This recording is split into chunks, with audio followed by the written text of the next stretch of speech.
Jesús.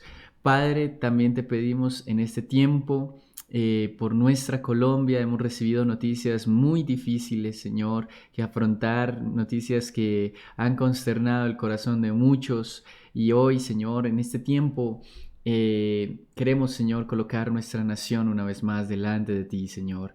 Por ahí, recuerdo algunos mensajes de los hermanos que nos escriben, algunos con problemas familiares muy difíciles, muy complicados, otros con problemas económicos, con problemas de salud también, Señor. Sé tú llevando la bendición, Señor, a estos lugares. Sé tú, Señor, dando respuesta a su necesidad. Nosotros creemos que Jesucristo es la respuesta a nuestras necesidades, Señor. Y te damos muchas gracias nuevamente por este tiempo, Señor, que hoy queremos abrir nuestro corazón, así como aprendíamos el martes. Queremos abrir nuestra mente también, Señor, a todo lo que tú tienes. En el nombre de Cristo Jesús. Amén y amén. Bueno, hermanos, vamos.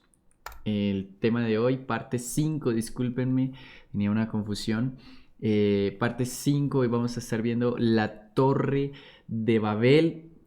Lo que ustedes están viendo ahí al fondo es el edificio del Burj Khalifa, que está ubicado en Dubái, el edificio más alto del mundo. Mide casi 1 kilómetro de largo.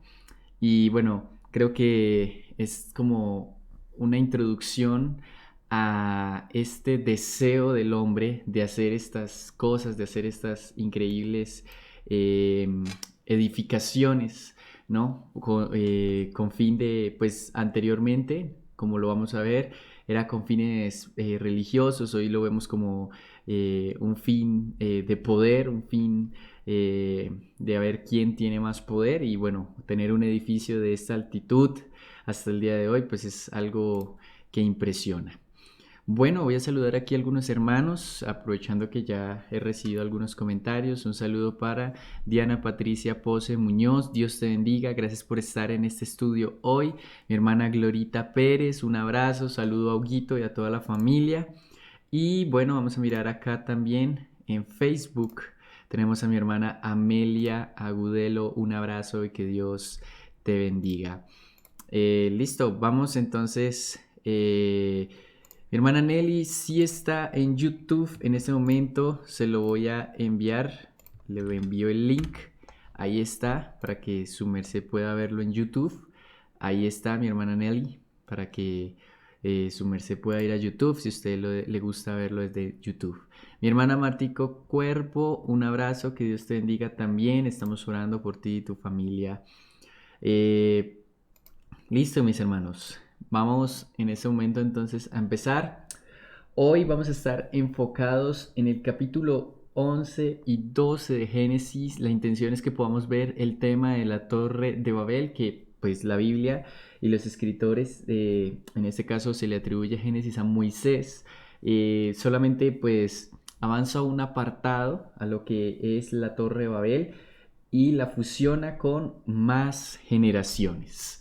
Entonces ya vimos pues que cuando estudiamos a fondo las generaciones, eh, pues vamos a encontrar aspectos muy importantes y sin embargo por tema de tiempo y por extensión, yo les recomiendo que en su casa vea las generaciones. Pero igual vamos a ver algunas pinceladas acá, pero yo les recomiendo que lo vea más a profundidad en su casa. Listo, entonces como les decía, si usted tiene su Biblia ahí, la preparó, su cuaderno, déjelo listo todo en Génesis 11, que tiene como título precisamente La Torre de Babel. Quisiera leer, los hermanos, para introducir este tiempo. ¿Usted qué sabe de la Torre de Babel, no? Personalmente yo conocí esta historia cuando estaba en la escuela infantil. Ahí me enseñaron todo acerca de la Torre de Babel. ¿No? Que entonces que están los humanos que en esta época solo hablaban un solo idioma, un solo lenguaje, y quisieron construir una torre para alcanzar a Dios, o para tener esa percepción de quién es Dios. Pero pues Dios no lo permitió, porque obviamente pues ellos estaban unidos, era con una causa de ser como Dios, de poder llevar a ese poder como Dios. Entonces Dios los confunde dándoles lenguas nuevas a todos y bueno, haciendo que se esparzan los que hablaban estos diferentes idiomas, ¿no? Más adelante vamos a ver algunos comentarios de qué idiomas son los que se hablaron en esa época, ¿no? De cuáles surgieron de ahí. Entonces, mis hermanos, quiero escucharlos, bueno, leerlos. Que su mercedes, ¿qué saben de la Torre de Babel? Entonces, los leo en los comentarios. Vamos a mirar a ver qué empieza a llegar. Repito, ¿qué sabes de la Torre de Babel? Vamos a dar 2 minuticos a las 6:42. Vamos a mirar si hay respuestas, las vamos a leer. Y si no, pues vamos a continuar. No es un apartado que se mencione mucho, ¿no? O sea, como que lo conocemos tal vez por lo que vimos en el colegio, por, bueno, de pronto historias que hemos escuchado, ¿no? Del origen de los hombres. Hemos escuchado acerca de la Torre de Babel, ¿no? Pero de pronto en la Biblia no nos hemos enfocado mucho acerca de la Torre de Babel. Vamos a mirar qué dicen mis hermanos. ¿Están calladitos mis hermanos el día de hoy? Parece que no tienen de pronto alguna idea. No se preocupe, hermano. Si no sabe, no hay ningún problema. Lo mismo por aquí en YouTube.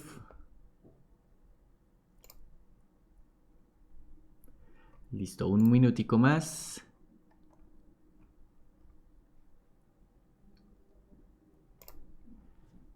No mucho, no sabemos mucho de la Torre de Babel. Génesis 11, ¿no? Téngalo ahí presente, por favor. Génesis capítulo 11. Un versículo clave. Un capítulo clave, perdón, que usted tiene que tener en este momento. Listo, se acabó el tiempo. Tin, tin, tin. Me dice mi hermana Nelly, lo mismo que acabaste de decir, ¿sí, no? Fácil, lo mismo que él. Bueno, vamos a ver que hay cosas mucho más profundas. Hermana Rocío, llegaste tarde, no, tranquila, no hay problema. Bueno, vamos a ver aspectos de la Torre de Babel y por qué esta historia está en la Biblia y qué nos quiere decir esta historia, ¿sí? ¿Será que es verdad que solamente fue un tiempo, un momento ahí en que el hombre quiso alcanzar a Dios y Dios se puso celoso y dijo, no, ¿sabe qué? Los hombres fuera de acá, ustedes no pueden ser como yo, no vengan al cielo, no vengan al reino, nada de eso. No, vamos a ver, realmente aquí hay un trasfondo que es interesante, que lo sepamos hoy como iglesia, que lo sepamos hoy también como hijos de Dios. Entonces, les tenemos acá a ver. Génesis capítulo 11 empieza diciendo, era entonces toda la tierra de una sola lengua y unas mismas palabras. Antes del diluvio y cuando empieza todo, recordemos que había solo una lengua, solo un idioma sobre la faz de la tierra. ¿Qué idioma era? No sabemos exactamente, ¿no? Pero pues por los escritos antiguos y todo se puede decir que uno de los idiomas más antiguos pues son los idiomas ya sea el hebreo, que es el idioma más antiguo que podemos tener de pronto un conocimiento en la Biblia por lo menos. Y aconteció que cuando salieron del oriente, hallaron una llanura en la tierra de Sinar.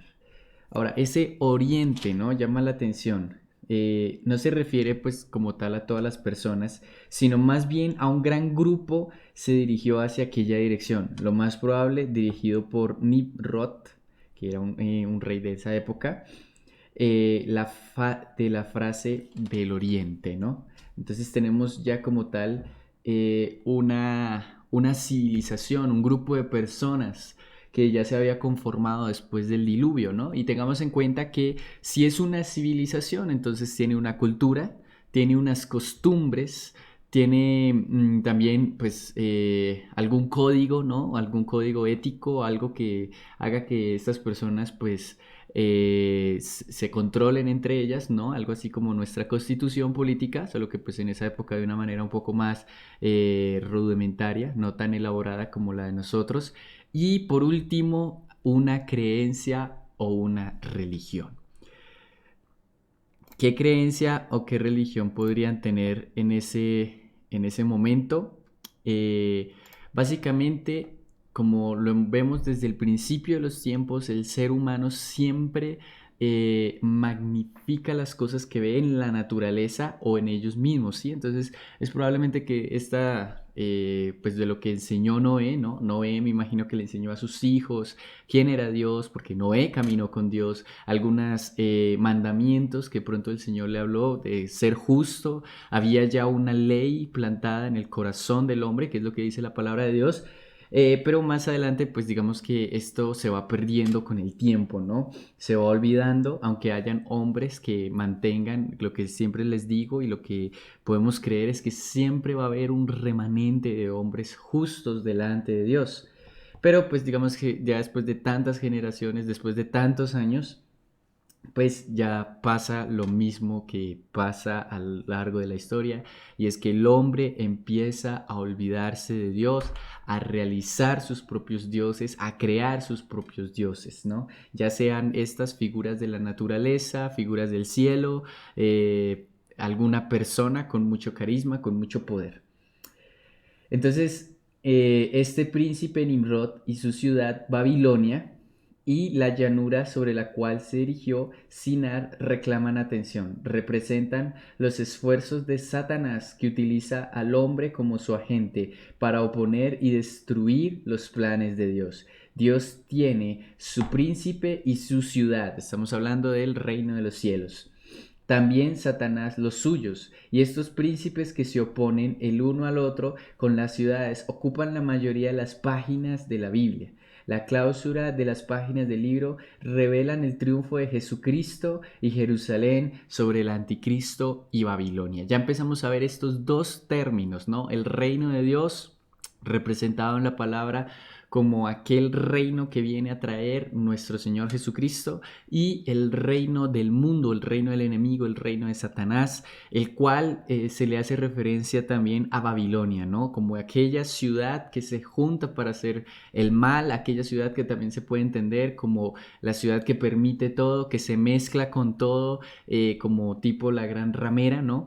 Y cómo este imperio de Babilonia fue tan caracterizado por su maldad y por lo que hacían siempre en contra de Dios. Entonces ya tenemos de por sí que esta ciudad es muy probable que eran hombres y mujeres que estaban en contra de Dios, que ya habían olvidado lo que tal vez Noé enseñó. Incluso probablemente ya pudieron haber olvidado el diluvio. Se les olvidó por completo que hubo un juicio que fue en contra de la humanidad por su maldad. Pero aquí una vez más se ve nuestra naturaleza humana, nuestra naturaleza pecaminosa, que siempre va a ir en contra de la voluntad de Dios. Y dijeron los unos a los otros: vaya, hagamos ladrillos, versículo 3, y cosámoslos con fuego. Y les fue el ladrillo en lugar de piedra, y el alquitrán en lugar de mezcla. Al tomar en cuenta los materiales que habían de utilizar, ellos definitivamente no idearon que esta ciudad y torre serían pasajeras. Es decir, o sea, buscaron materiales duros, materiales fuertes, pero sin embargo, pues ustedes ven, las estructuras con el tiempo se gastan, se caen y pues dejan de deslumbrarse, ¿no? Y ellos dijeron: vamos, edifiquemos una ciudad y una torre, cuya cúspide llega hasta el cielo. Probablemente en este pasaje lo que vemos es un deseo de hacer una torre que llegue hasta el cielo, lo más alto que se pueda. Algunas, y ya más adelante vamos a mirar qué altura probablemente llegó esta torre antes de ser confundida, antes de ser destruida. Y ellos, y continuamos: y hagamos un nombre para que no seamos dispersados sobre la faz de la tierra. Ellos dijeron: destaca el mal innegable del corazón humano. No tenían ni siquiera interés en lo que Dios quería. Este es el único versículo. En este único versículo hallamos el semillero de todas las rebeliones contra Dios, ya sea de aquel entonces o ahora. De hecho, esta fue la primera rebelión organizada contra Dios. El Señor le había dicho a Noé y a sus hijos: sed fecundos, multiplicados y llenad la tierra, como lo vimos más atrás después del diluvio. Ahora los seguidores de Nimrod están haciendo todo lo contrario. El Señor quiso que la humanidad fuera esparcida en la tierra, pero estos rebeldes están resueltos a desafiar lo que Dios quería. Recordemos que el mandato de Dios era: vayan por la tierra, espárzanse y allá aprovechen todo lo que se ha creado, ¿no? Pero esta civilización y este príncipe Nimrod que menciona en este apartado, este comentario, eh, dijeron: no, no nos vamos a dispersar, vamos a hacer lo que nosotros queremos y vamos a quedarnos solo en una zona y ahí vamos a ir en contra de Dios. Y vamos al versículo 5 y dice: y descendió el Señor para ver la ciudad y la torre que edificaban los hijos de los hombres. Y dijo el Señor: he aquí, el pueblo es uno y todos estos tienen un solo lenguaje. Que pues en realidad esa era la voluntad de Dios en ese tiempo hasta ese momento. Y han comenzado a obrar. Han comenzado a obrar han comenzado a trabajar en contra de la voluntad de Dios. Y nada les impedirá, o sea, están ellos ya decididos que logren todo lo que han pensado. O sea, ya todo lo tenían en ese momento, ya habían tomado una decisión, no habían consultado a Dios, no habían buscado la voluntad de Dios. Entonces dice el Señor: ok, ustedes están muy orgullosos, yo prometí que no voy a volver a destruir la humanidad, voy a hacer algo que ustedes es necesario para que comprendan que yo soy Dios y estoy por encima de todo. ¿Y qué hace el Señor? Versículo 7: ahora pues, descendamos nosotros y confundamos allí su lengua, para que ninguno entienda lo que hable su compañero. El pronombre nosotros, aquí hay algo importante, se refiere a la hermosa Trinidad que tenemos, a la hermosa Trinidad, ¿no? Nuestro querido Padre, Hijo, Espíritu Santo, nuestro Señor Dios. Y podemos ver en este caso cómo Dios dice: nosotros vamos a descender por el poder del Espíritu Santo, por medio de la palabra que es nuestro Señor Jesucristo y el Padre, y hace que confundan a toda la humanidad en este momento. Entonces, y así los esparció el Señor desde allí sobre toda la faz de la tierra, y dejaron de edificar la ciudad. ¿Se confundieron? ¿Esto qué podemos aprender aquí, hermano? No hay plan del hombre que pueda intervenir la voluntad de Dios. La voluntad de Dios fue muy clara: espárzanse sobre la tierra y bendigan la tierra. Pero estos dijeron: no, no vamos a esparcir la tierra, vamos a hacer lo que nosotros queremos. Y Dios dijo: ok, no me van a hacer caso, no importa, de todos modos yo voy a hacer cumplir mi propósito con ustedes. Y por eso el Señor los confunde. Entonces, pues obviamente por esta confusión dejan de edificar la ciudad, y ahí sí, como dice, cada quien por su lado con los que hablan su mismo idioma, ¿no? Porque allí confundió el Señor el lenguaje de toda la tierra, y desde allí esparció sobre la faz de toda la tierra. Como se ha dicho, los hombres dominan la tierra, pero Dios la predomina. Y esto es muy importante y muy especial para cada uno de nosotros, que podamos entender que si nosotros tenemos un plan que Dios nos ha dado, vamos hacia ese plan y no vamos por nuestros propios deseos, porque Dios en fin y en algún momento va a hacer que regresemos al diseño original, va a hacer que regresemos al plan original, ¿sí? Esa es la voluntad de Dios en nuestras vidas, cómo actúa.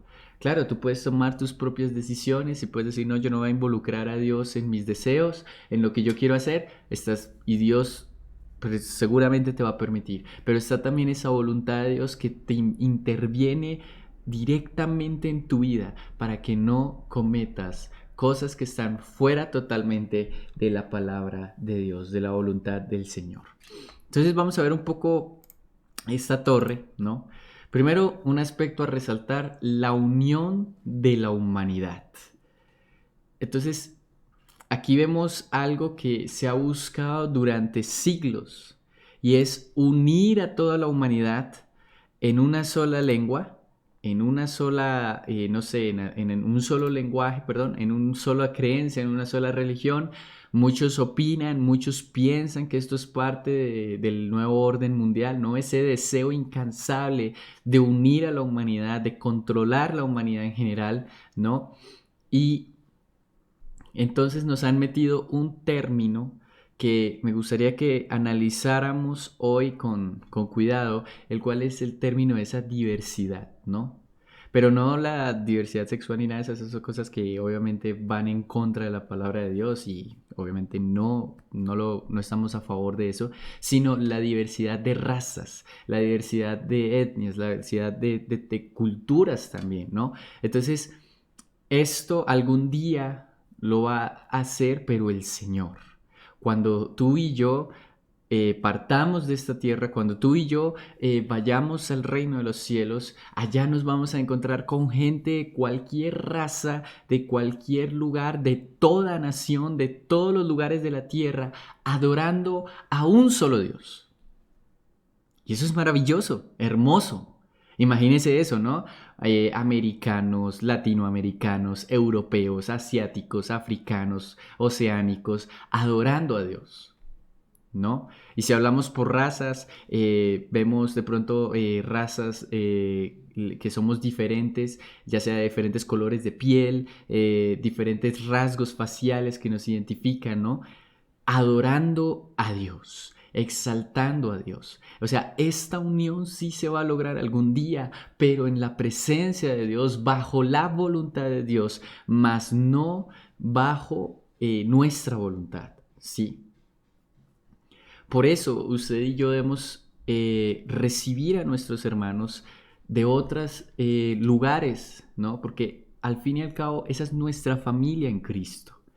No tiene sentido para mí, ¿no? Yo lo digo, de pronto usted tenga otro pensamiento, es totalmente respetable. Igual esto no está en la Biblia ni nada de eso, pero no tiene sentido que un cristiano sea racista o un cristiano rechace a otras personas por su color de piel, por de dónde viene o hacia dónde va, ¿no? Entonces vemos también estos estereotipos que se tienen, ¿no? Entonces, que porque viene de tal país, es de tal país, entonces la gente se caracteriza por ser así, así, así.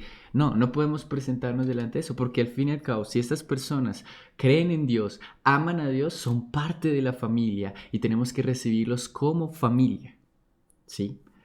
Y eso identifica, y eso es algo bonito que yo siempre me gusta hablarlo con los hermanos, algo que es increíble de poder tener un tiempo, de poder conocer, perdón, otros países, de poder viajar a otros lugares donde hay otras culturas, donde hay otras formas de pensamiento, otras constituciones, y encontrar gente cristiana es una unión, hermano. O sea, usted vaya y encuentra familia.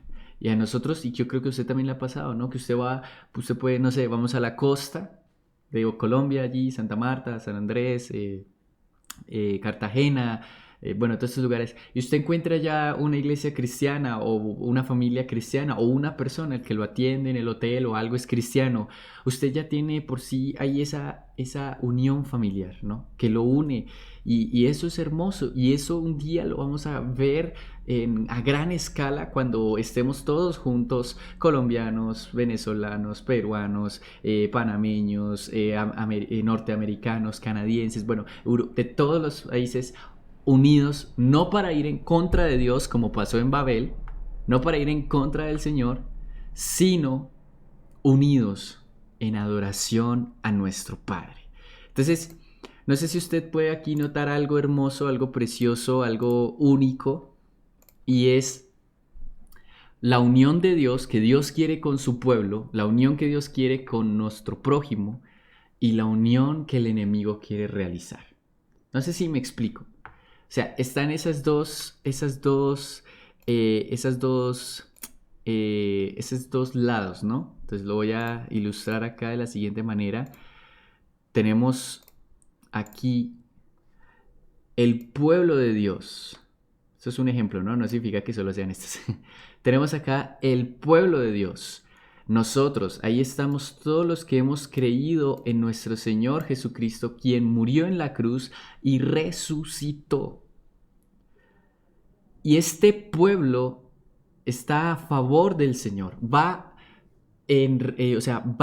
a la voluntad de Dios, ¿sí? Nosotros esperamos el tiempo en que podamos unirnos para poder adorar a Dios. Pero también hay otro pueblo, el cual es el pueblo, o como usted lo quiera llamar, o el que simboliza el mundo, ¿no? Que simboliza la maldad. No sé qué símbolo, esta es una cruz, es un símbolo que simboliza el pecado, ¿no? Entonces pongámosle aquí una calaverita acá, que simboliza el pecado, ¿no? Que simboliza el mal como tal.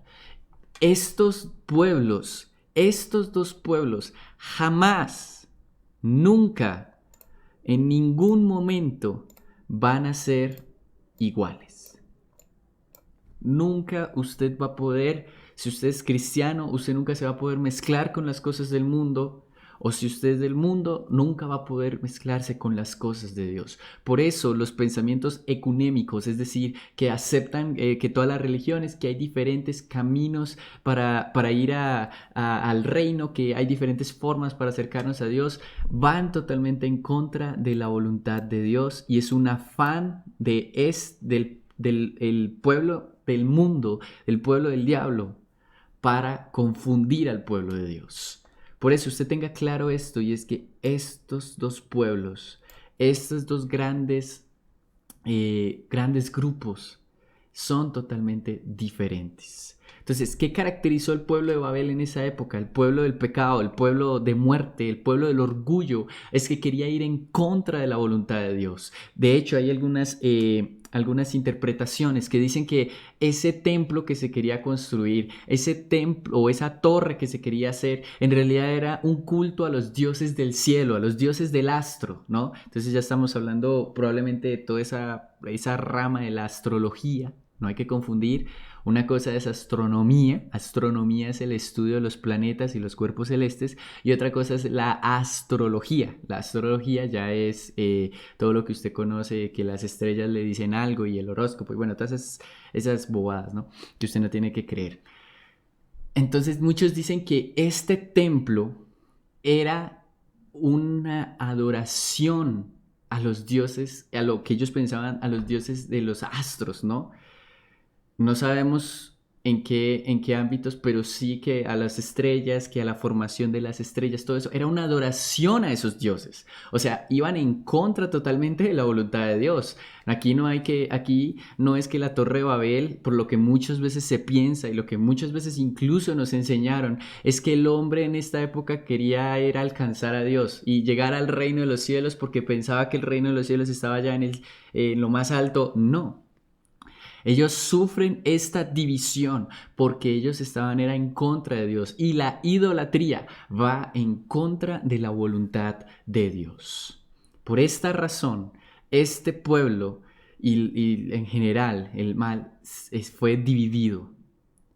Ahora, ¿qué idiomas salieron de acá? Esa es una excelente pregunta, pero lo que muchos afirman es que de acá, de esta división, surgieron idiomas, los idiomas más antiguos, ¿no? Entonces, estamos hablando de los idiomas nórdicos. Téngalo ahí cuenta, los idiomas nórdicos, todos los que son del norte, ¿no? Allá nacen entonces las lenguas, una de las más antiguas que hoy tenemos de las lenguas nórdicas es el Island, que es una lengua bastante antigua, ¿no? De ahí se derivan otros lenguajes, otros idiomas como el inglés, por ejemplo, va del nórdico. Por eso el inglés es tan diferente al español en todo el aspecto de la palabra. Hay algunas palabras que compartimos, pero son las palabras que tienen una definición o un origen del latín.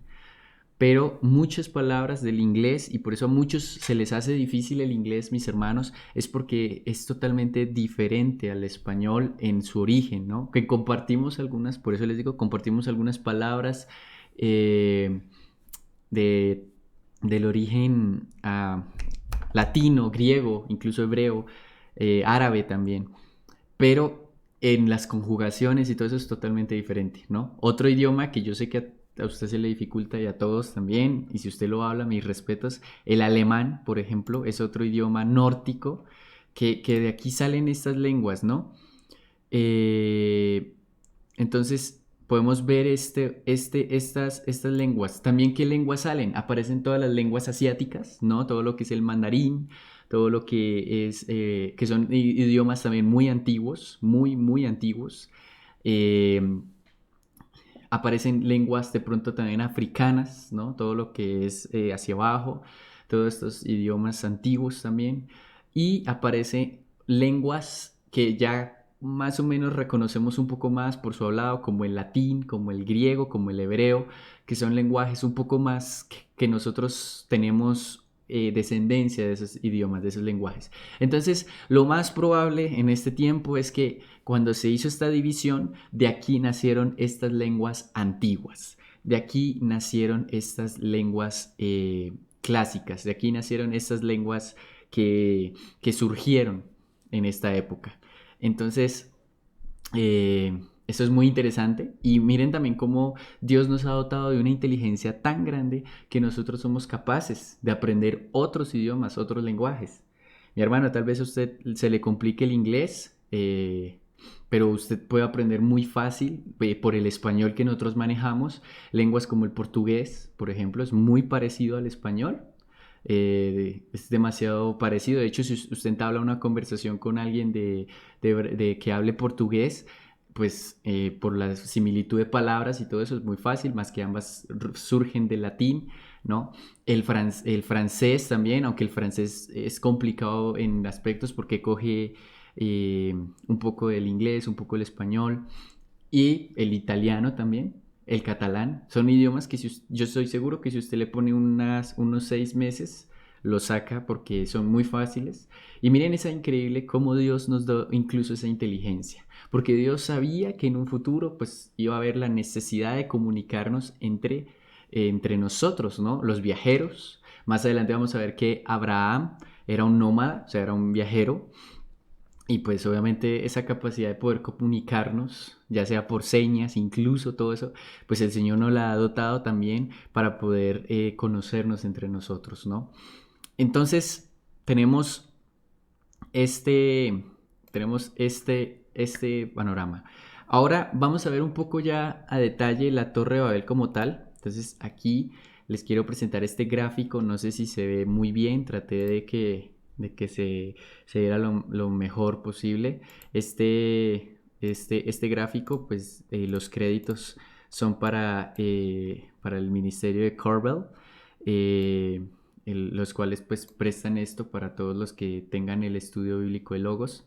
Entonces vamos a ver qué nos dice este gráfico en relación con la Torre de Babel.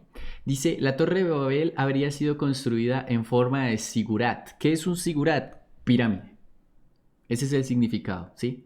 O sea, estructura piramidal. Es la más lógica, pues en esa época no tenían los avances científicos que hoy tenemos. Entonces probablemente pues lo más lógico y lo que la gente experimentaba era pues entre más grande, más chiquito, más chiquito, más chiquito, así se van sosteniendo las cosas y de pronto esa fue la lógica de esa época, ¿no? Hoy en día, más adelante en la historia pues vemos edificios increíbles que ya no tienen esta estructura como tal singular, por ejemplo los edificios en Nueva York como el Empire State, el World Trade Center, los que conocieron las Torres Gemelas y todo eso pues ya tienen es una figura más rectangular, no como tal un zigurat, pues debido a esto a los avances científicos, ¿no? Probablemente era el anciano Etmaraki babilonio, el templo del fundamento del cielo y la tierra. Muchas leyendas babilónicas y documentos describen esta estructura al igual que el historiador griego Heródoto. Entonces hablamos de un historiador, sí. Esto es interesante, mis hermanos, porque ahorita hay una pregunta que les voy a hacer y ustedes pues quiero que la respondan y vamos a analizar esta pregunta. Entonces, en la antigüedad se creía que las deidades moraban en los lugares altos y asociaban a los dioses con colinas y montañas. Eso ha pasado a lo largo de la historia por los siglos de los siglos. Amén. Siempre ha pasado. Nuestros indígenas creían que el Dios era el sol, que era la luna, que era la lluvia, eso siempre ha pasado, eso siempre ha sido particular, ese afán del ser humano de llenar su espiritualidad con la creación o con pues algo que vea, ¿no? Algo que vea. Por eso muchas veces mucha gente no concibe creer en Dios, porque ni siquiera se esfuerzan, ¿no? Porque no lo ven. Pero la palabra de Dios que nos dice que nuestro Dios está fuera de nuestro límite, por eso bienaventurado aquel que cree sin ver. Y eso es importante, que usted tenga en cuenta que nuestro Dios si lo vemos, pues nos pasa lo de Moisés. Es un Dios que nunca nadie ha visto, pero sí se ha revelado y ha sido el único Dios que se ha revelado a la humanidad a través de su Hijo Jesucristo. El Sigurat o la estructura piramidal era una montaña de sustitución. Se alzaba por encima del polvo de la zona inferior y era un excelente lugar donde observar las estrellas. Desde la parte superior de un Sigurat, el cielo parecía más cerca. Entonces, obviamente, pues la lógica nos lleva a nuestra inteligencia. Así que si vamos a construir una torre que alcance el cielo, pues aprovechemos una montaña o algo para ahorrarnos un poco de camino, ¿no? Entonces vamos a ver la comparación del tamaño, lo que se tenía, lo que se pensaba de la de esta torre babilónica, ¿no? Tenemos entonces acá, no sé si le hago zoom se dañe, voy a mirar. Ah, no, no se dañe. Perfecto. Tenemos acá esta parte de la comparación del tamaño, ¿no? Tenemos la Gran Pirámide de Giza, el edificio más alto y antiguo del mundo, una altura de 146 metros con una base de 230 metros cuadrados, ¿no? Entonces tenemos la Torre de Babel, un edificio que más o menos llegaba, digamos que a un poquito menos de la mitad, ¿no? La altura pues se dice que era de unos 91 metros, más o menos, entonces pues era ilógico en esa época alcanzar pues una estatura como la conocemos, ¿no? Hoy en día hay el edificio, por ejemplo, el edificio Colpatria, que está es mucho más alto que esto, el edificio Bacatar, incluso aún más alto, y pues ni siquiera llegan a comparar lo que se pensaba en esa época de la Torre de Babilonia. Entonces, creo que si Dios dispersa lo que se pensó, lo que se piensa, lo que mucha gente piensa en Babilonia, que Dios dispersó es porque no querían que llegaran al cielo, igual no iban a poder llegarlo, ¿no? Pues era muy difícil que lo pudieran lograr. Eh, y bueno, aquí tenemos el edificio de Monarch en Chicago, que es pues un edificio que se compara un poco, ¿no? El edificio con estructura de ladrillo más alto de la actualidad, ladrillo, ¿no? Recuerden que hoy los edificios se construyen con drywall, con barras, con hierro y todo eso, pero ladrillo, ladrillo puro, pues tenemos el edificio en Chicago que alcanzó nomás a una altura de 60 metros, una base de 18,9 metros y tiene un total de 16 pisos. Entonces, pues, si queríamos hacer algo en ladrillo en esa época alto, era bastante complicado, ¿no? Bastante difícil. Entonces, nuevamente queda descartada la idea, porque ni siquiera es una teoría, es una idea, de que Dios destruye esto porque estaba celoso, porque el hombre iba a lograr ser como Dios. No, para nada, en absoluto. Tenemos también aquí pues la Torre de Babel. Lo que sí era ancha, ¿no? Miren, alcanzaba casi un poco más de lo que es una cancha de fútbol convencional. Entonces pues siempre era bastante grande, o bueno, se tenía pensado que fuera bastante ancho. Y vamos aquí con la tableta de Esaglia de Uruk describe las Etmanaki con estas dimensiones. Las escaleras a los niveles superiores son interiores. Entonces teníamos que básicamente llegaba a 7 pisos. 7 pisos pues no es mucho, ¿no? Y pues cada piso se iba haciendo más chiquito, más pequeño, poco a poco. Entonces, mis hermanos, pues ahí queda más que comprobado que esta torre era más por el deseo de ir en contra de Dios, por el orgullo, por no cumplir los propósitos de Dios, que pues porque realmente pudiéramos ser como Dios, lo cual es imposible. Hay una pregunta, hermanos, ¿se acuerdan que les dije y se las quiero hacer? Vamos a ver qué tenemos acá. ¿Listo? Es una pregunta que pronto le puede generar a usted un poco de pensamientos, ¿no? Se habla de la historia de la Torre de Babel de dos maneras, como un mito o como algo real. Ojo, que haya sido un mito no significa que sea malo. Que haya sido un mito puede ser que sea una forma, una metáfora de explicar qué es lo que Dios quería hacer en ese momento, ¿sí? Entonces, esa es la pregunta. ¿Crees tú, se las voy a escribir acá, crees que la historia de la Torre de Babel fue un mito? Ay, no me alcanza a esperar. Listo, pongámosle así. Torre de Babel. Dos puntos. Mito o realidad. ¿Listo? Torre de Babel. Mito o realidad. ¿Usted qué opina, hermano?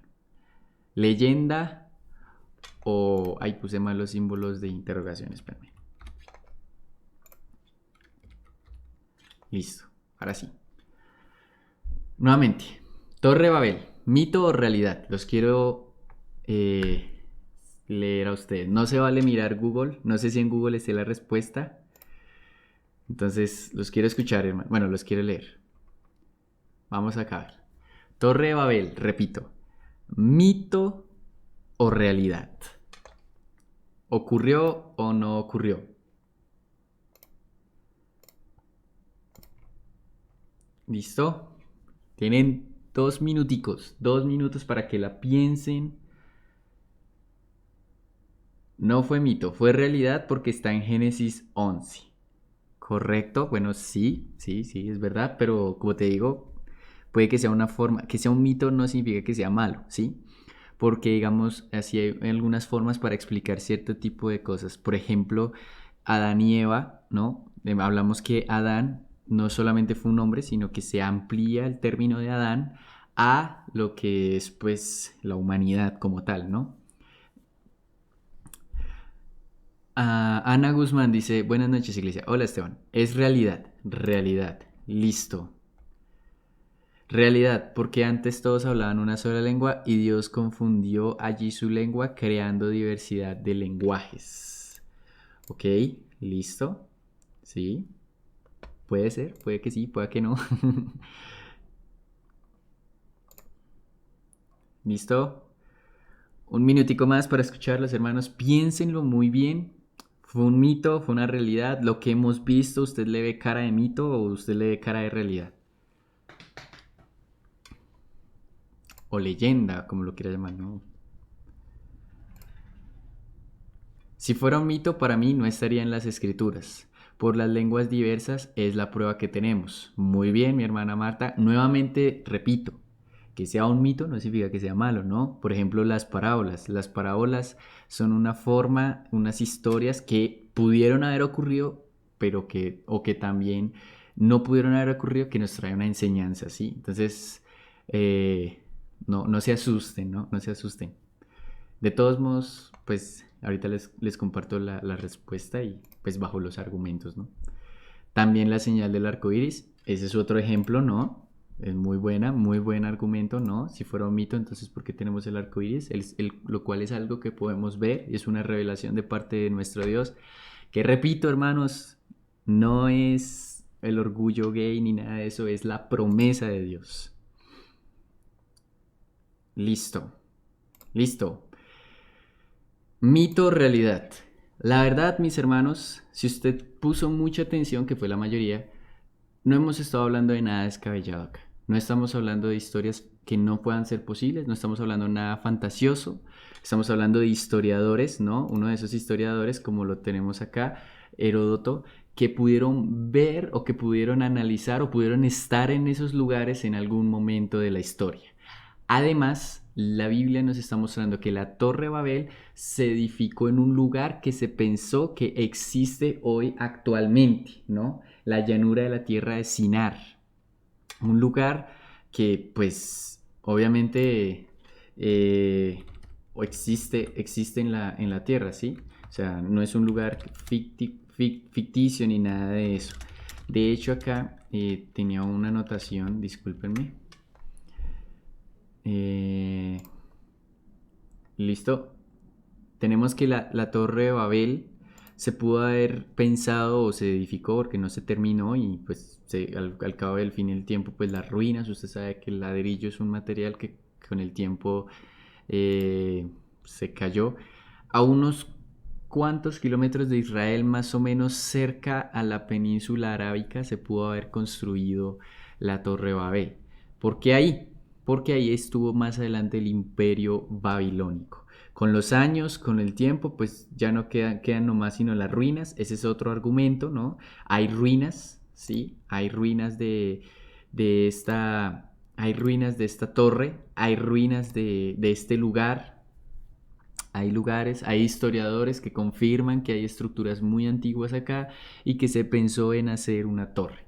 Entonces, se cree mucho más que sí, fue algo real. Igual como les digo, no estamos hablando de cosas descabelladas, estamos hablando de una torre que más adelante el humano pues lo superó, ¿sí? En altura. Estamos hablando de medidas de orígenes reales, ¿sí? No estamos hablando aquí que se construyó, que lo construyó un dios o que un dios llegó y les dio los planos, no, estamos hablando de que fue algo que los hombres pensaron, estamos hablando de materiales también que hoy tenemos, como lo son el ladrillo, como lo son todo este tipo de cosas. Entonces, de estas dos teorías, pues la más acertada y la que más podemos creer es que fue real. 100% real, fue una historia real, no fue un mito, no fue una leyenda, no fue algo que pronto crearon con el fin de explicar algo, no, sino que fue algo que realmente ocurrió. Listo, mis hermanos, entonces con esto cerramos. Mi hermana Delia Bustos dice, es un mito. Si fuera un mito, como te digo, no estaríamos hablando de lugares reales, no estaríamos hablando de materiales reales y no estaríamos hablando de valles. Pero pues también cabe, como dicen por ahí, en la mente que pueda ser algo como un ejemplo para explicar la maldad del hombre, ¿no? Es respetable también.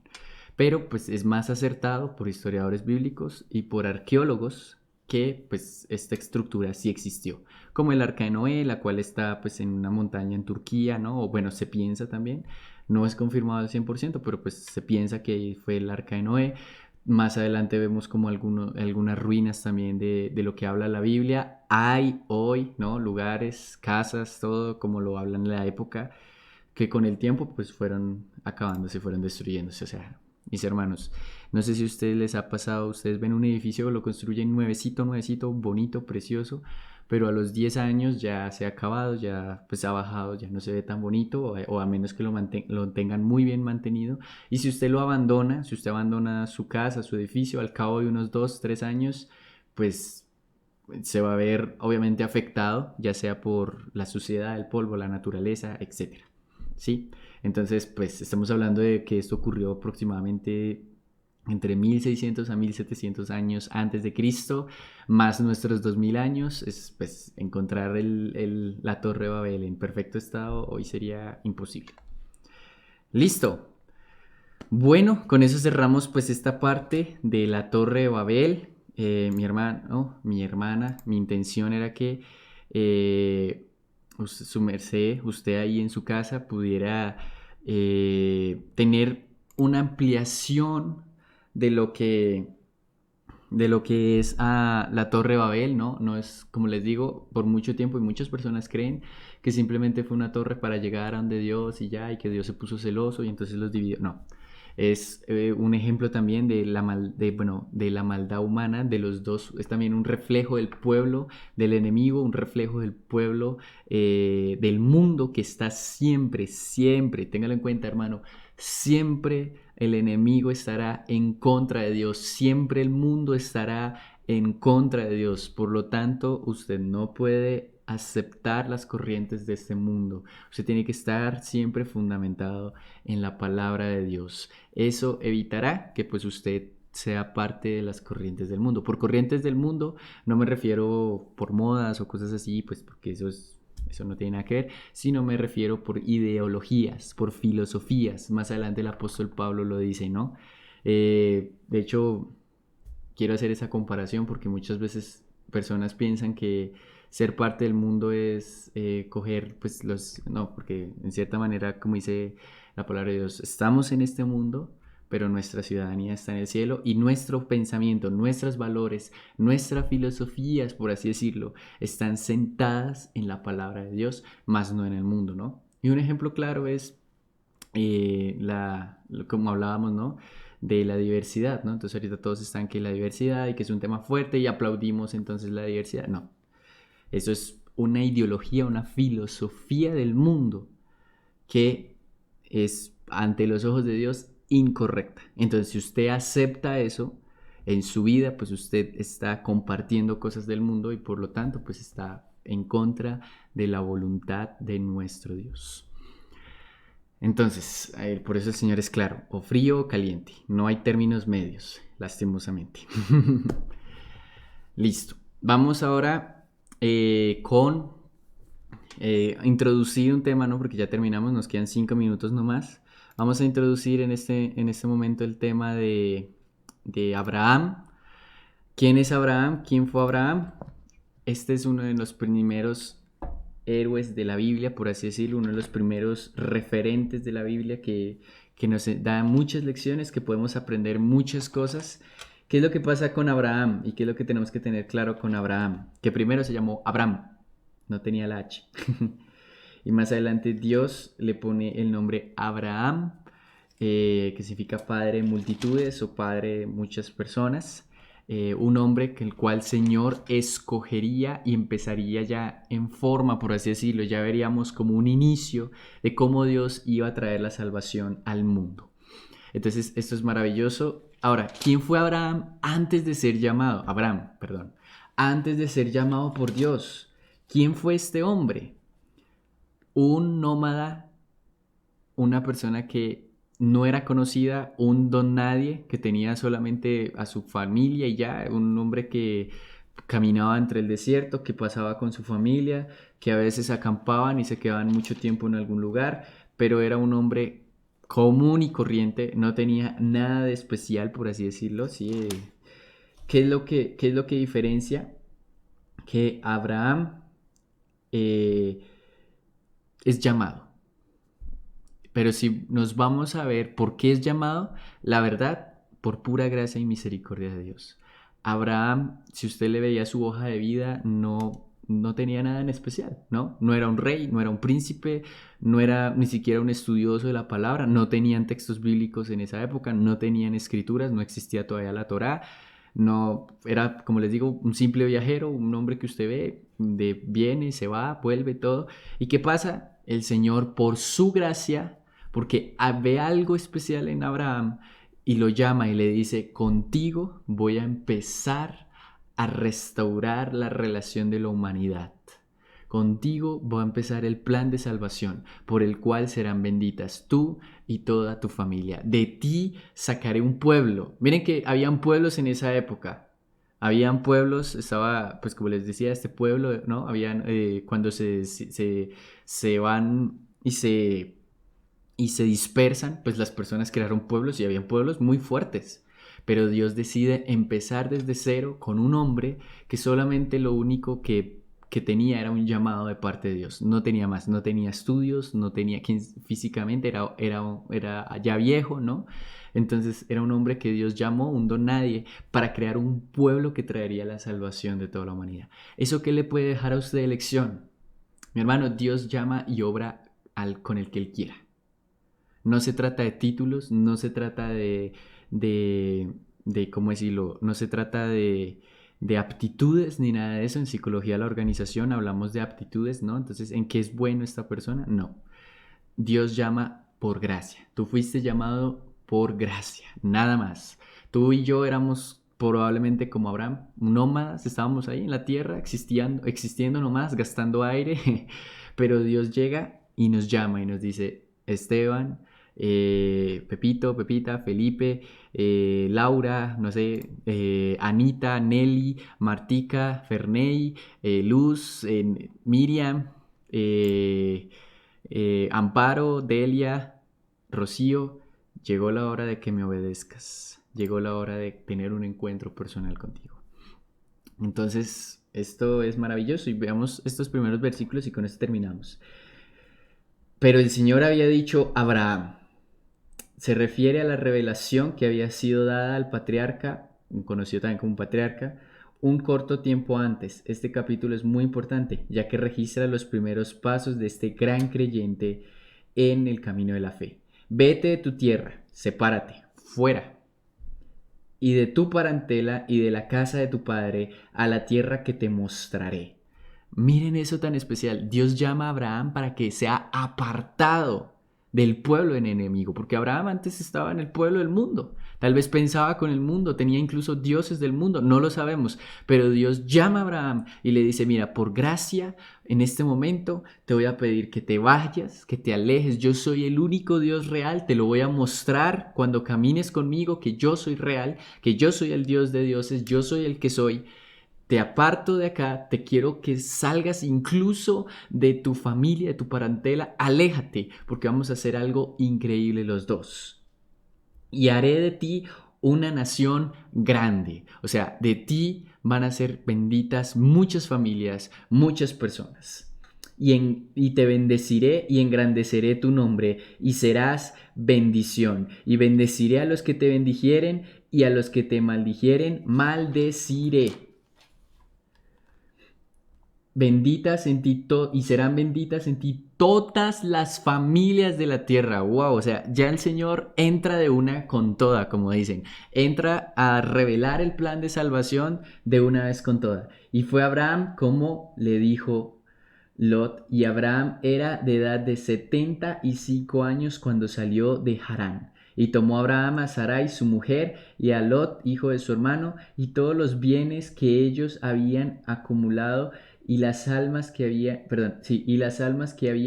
adquirido en Harán, y salieron para ir a la tierra de Canaán, y a la tierra de Canaán llegaron. Y pasó Abraham por aquella tierra hasta el lugar de Siquem, hasta el valle de Moré, y el cananeo estaba entonces en la tierra. Y apareció el Señor a Abraham y le dijo, a tu simiente daré esta tierra. Y edificó allí un altar al Señor que le había aparecido.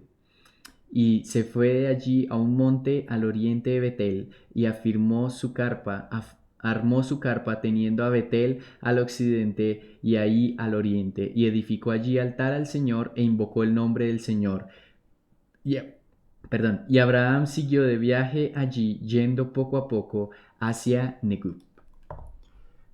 Increíble. O sea, Dios entra y le dice a Abraham, tú solamente sígueme, haz lo que yo te estoy diciendo y te bendeciré a ti y a toda tu familia.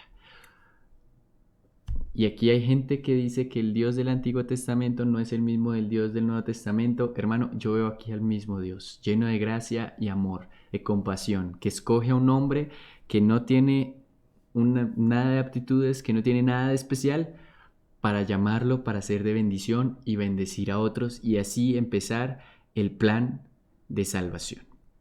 Entonces, mis hermanos, con esta introducción de Abraham, me despido. Un abrazo muy grande, muy especial a cada uno de ustedes. Gracias a todos los que estuvieron conectados el día de hoy. Que el Señor los bendiga, que tengan una muy feliz noche y cualquier cosita estamos en comunicación. No olviden dejar sus peticiones de oración. Todos los días oramos por ustedes. Mañana, que es día de oración, indudablemente vamos a orar por usted si el Señor lo permite. Un abrazo y que Dios los bendiga. Un feliz resto de semana.